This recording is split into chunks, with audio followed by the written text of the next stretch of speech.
Mesdames et messieurs, bienvenue à votre premier rendez-vous de l'information sur Beurre TV. En voici les principaux titres.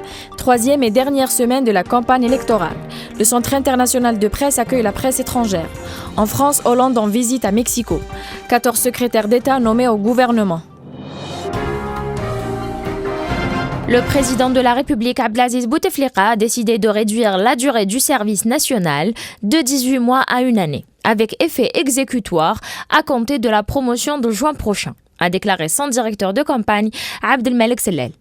Abdelmalek Sellel a en outre indiqué que cette nouvelle loi tient compte de l'expérience professionnelle et de la retraite et qu'elle sera approuvée par le gouvernement prochainement.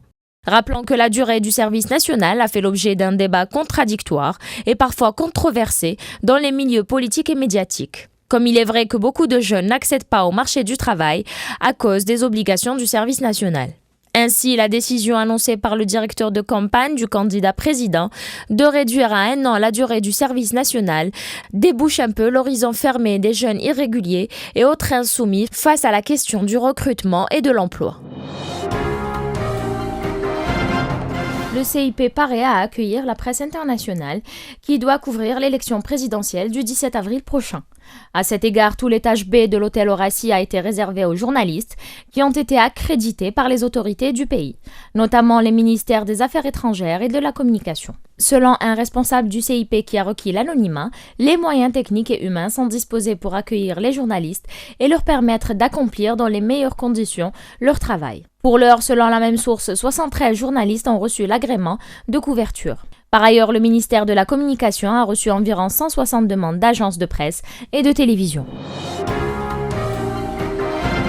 Le compte à rebours de la course au fauteuil d'El Moradi a commencé avec l'entame de la 3e semaine de la campagne électorale, menée tambour battant et presque au pas de course par les candidats en piste. Avec le verbe et le discours direct, ils se sont adressés aux citoyens dans toutes les wilayas et contrées du pays, promettant monts et merveilles, clamant à qui veut croire et voter pour l'un ou l'autre que l'avenir du pays se joue dans cette élection capitale. Le candidat de Ahd 54, Fawzi Rabbain, a accentué ses discours sur l'édification d'une économie articulée sur la force de travail de la jeunesse.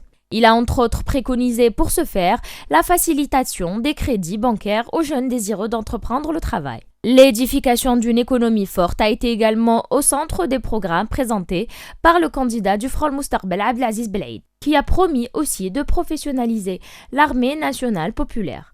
L'agriculture est également un axe majeur du programme de Abdelaziz Belaid et à ce sujet, il a promis qu'il soutiendrait les efforts des investisseurs dans ce domaine. Quant au directeur de campagne du candidat indépendant Abdelaziz Bouteflika, Abdelmalek Sellel, il a insisté sur la réhabilitation et le développement de Tamazirt, afin qu'elle assume son rôle civilisationnel à l'intérieur et à l'extérieur. Abdelmalek Sellel, pour le candidat libre Abdelaziz Bouteflika, a annoncé à la jeunesse que la durée du service national sera réduite à 1 année en cas de victoire de son candidat pour un 4e mandat. Ali Benflis, l'autre candidat indépendant, a fixé la priorité de son travail s'il venait à être élu à la magistrature suprême en la mise en place d'une constitution consensuelle inclusive et la concrétisation d'un programme de développement en profondeur des régions du sud du pays. Le dossier jeunesse a également été mis en avant dans le programme du candidat Ali Benflis. Le président du FNA, Mousset Ouati, qui participe pour la 3e fois à la course du fauteuil d'El Moradi, a lui développé un discours radicalement opposé au mandat de transition. Comme il s'est déclaré contre ce qu'il appelle l'amnistie générale, en insistant à demander compte à ceux qui ont dilapidé et trituré les deniers de l'État. Pour sa part, Louisa Hennoun, la présidente et candidate du Parti des travailleurs, fidèle à son discours nationaliste pur et dur, a orienté les regards et les esprits vers l'Algérie de demain. L'Algérie des générations futures que les générations d'aujourd'hui doivent bâtir et consolider. Dans ce sens, elle a conclu que la réforme de l'université algérienne est l'un des chantiers essentiels de son programme électoral. Le ministre du Commerce Moustapha Benbada a déclaré que l'objectif visé par le décret ministériel relatif à la disposition des règles régissant la consommation alimentaire dite halal est d'opérer un contrôle rigoureux des ingrédients entrant dans la préparation du produit halal. ينشئ لو دوت وينشئ إمكانية أنها تدخل عندنا يعني مواد غير حلال، إمكانية لأن ما يكونش عندنا وسائل الرقابة. أما وندرنا الريغلمون تكنيك بالعكس هذا يفيدنا. درك إذا كان يعني الفقهاء نتاعنا قال لا نحو هذيك الماده ولا كذا هذه كاين اطار يؤخذ فيه هذا القرار وكاين جهه هي المعنيه مش وزاره التجاره.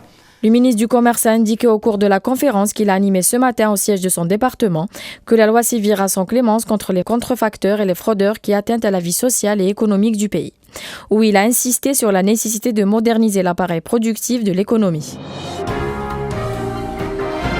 Le ministre des Affaires étrangères Ramtan Lamamra confirme la tenue à Alger de la réunion des ministres des Affaires étrangères des pays non alignés au courant de mai prochain.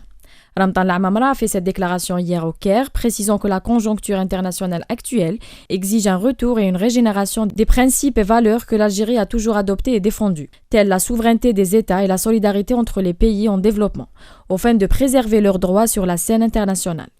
Ramtan Lamamra a indiqué en outre que la politique extérieure de l'Algérie n'a pas changé et demeure viable et ouverte et soutient sans condition à la cause et aux affaires arabes. François Hollande sera en visite d'État au Mexique pour 2 jours à partir de ce jeudi 10 avril à l'invitation du président Enrique Peña Nieto. L'objectif du chef de l'État français est de donner un nouvel élan aux relations entre les deux pays, mises à mal par l'affaire Cassez. La France souhaite investir et accroître les échanges avec le Mexique, deuxième économie d'Amérique latine. Le ministre des Affaires Laurent Fabius devra nommer un représentant spécial au Mexique qui aura pour mission d'améliorer les échanges commerciaux dans un pays qui affiche une croissance de 3%. L'essor du PIB est dopé notamment par la construction, un secteur en plein boom cette année après les 2 cyclones qui ont traversé le pays l'an dernier. Par ailleurs, Mexico veut réduire sa dépendance au pétrole, un marché intéressant pour les majors français. Pour la France, il s'agira d'amplifier le volume des échanges commerciaux franco-mexicains qui se sont élevés à 3,9 milliards d'euros en 2013. Jean-Pierre Jouyet, qui a remplacé René Lemas au poste de secrétaire général de l'Élysée, a dévoilé hier les noms des 14 nouveaux secrétaires d'État. Jean-Marie Le Guen est nommé secrétaire d'État aux relations avec le Parlement auprès du Premier ministre. Harlem Désir devient secrétaire d'État aux affaires européennes auprès du ministre des Affaires étrangères et du Développement international. Fleur Pellerin est secrétaire d'État chargée du commerce extérieur, de la promotion du tourisme et des Français de l'étranger. Annick Girardin est nommée secrétaire d'État au développement et à la francophonie. Frédéric Cuvillier est secrétaire d'État chargé des transports, de la mer et de la pêche. Geneviève Fioraso est nommée secrétaire d'État à l'enseignement supérieur et à la recherche scientifique. Cette liste conforte le vote de confiance accordé au nouveau Premier ministre Manuel Valls. L'Élysée a annoncé hier cette liste qui complète celle des 16 ministres nommés la semaine dernière. Le Conseil national de la Constituante tunisienne devrait débattre cette semaine au sujet des chapitres et dispositions de la loi électorale. Celle-ci devrait être adoptée au courant de ce mois d'avril, selon le vœu pressant du président de l'organisme indépendant des élections, Chafik Sarsar. En effet, Chafik Sarsar a pressé les parlementaires à approuver rapidement cette loi électorale pour engager le processus électoral dans le courant de cette année. Chafik Sarsar a pressé les parlementaires à approuver rapidement cette loi électorale pour engager le processus électoral courant de cette année. À défaut, cela équivaut à une violation de la Constitution. Le Conseil de sécurité de l'ONU a approuvé aujourd'hui une résolution pour le déploiement de 12 000 casques bleus en Centrafrique, un pays livré à une guerre fratricide, ethnique et confessionnelle. De son côté, la France a présenté au Conseil de sécurité de l'ONU un plan d'action en Centrafrique prévoyant l'envoi de dizaines de milliers de soldats et 1800 policiers qui composent la force des Nations Unies polyvalente. De son côté, la France a présenté au Conseil de sécurité de l'ONU un plan d'action en Centrafrique prévoyant l'envoi de dizaines de milliers de soldats et 1800 policiers qui composent la force des Nations Unies polyvalente. Pour rappel, 1 millier de soldats français sont sur le terrain de Bangui depuis presque un an. Le président ukrainien provisoire Alexandre Torchinov a promis aujourd'hui au cours d'une intervention devant les députés qu'il décrétera une amnistie envers les séparatistes pro-russes de l'est du pays s'ils remettent leurs armes et libèrent les locaux et bâtiments officiels et administratifs qu'ils occupent. Le président provisoire de l'Ukraine a invité les citoyens ukrainiens de l'Est du pays à s'asseoir autour de la table des négociations avec la participation de parties étrangères en vue d'aboutir à une solution juste et durable. Nous commençons nos brèves culturelles par le 4e art qui s'apprête à honorer la mémoire de l'écrivain algérien Malek Haddad. En adaptant son roman, Le quai aux fleurs ne répond plus. L'occasion de l'élection Constantine capitale de la culture arabe 2015 est propice pour revisiter le génie universellement reconnu de Malek Haddad. Natif de la ville des ponts suspendus, le roman a été adapté au théâtre par l'auteur théâtral Bouziane Ben Achour. Et puis le 7e art avec un lot de 24 films au cachet maghrébin qui seront projetés entre les 16 et 19 avril courants dans le cadre de la 3e édition du Festival international du film maghrébin, qui se déroule à Oujda au Maroc.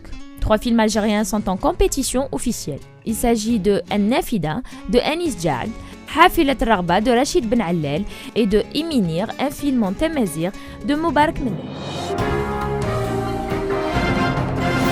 Et pour conclure, allons à l'Institut culturel espagnol d'Alger Cervantes qui célèbre la journée du livre de l'écrivain qui a donné son nom à l'Institut sous le slogan « Un homme sans visage est un écrivain sans biographie ».